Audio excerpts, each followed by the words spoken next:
Monsieur le Président, il y a exactement 2 semaines, j'étais à vos côtés, debout derrière vous, lorsque le Conseil constitutionnel a prononcé cette décision inique, résultat d'une véritable boucherie politico-judiciaire.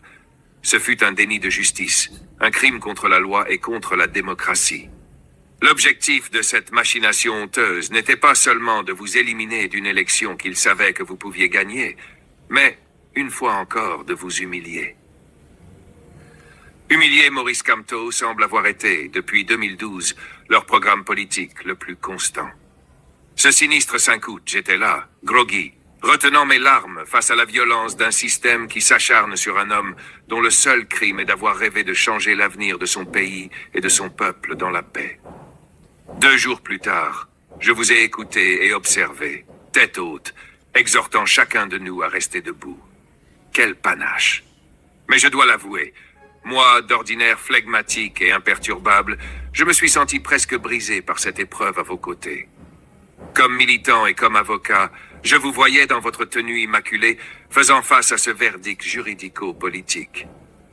C'en était trop pour moi.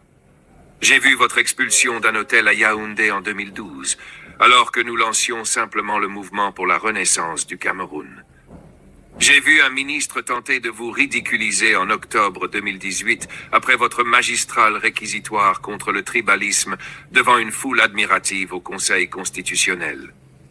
Je me souviens comme si c'était hier de cette pièce infecte infestée de rats et de cafards où vous étiez jeté en 2019 dans les locaux du GSO, avec ce matelas miteux au sol et cet interrogatoire filmé. On aurait traité mieux le pire terroriste.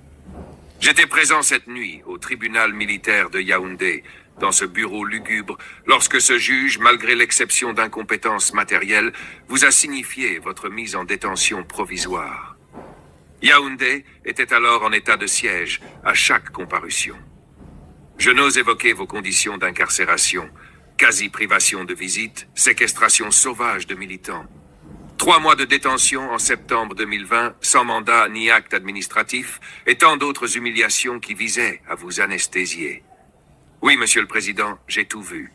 Et le 5 août, j'ai failli craquer.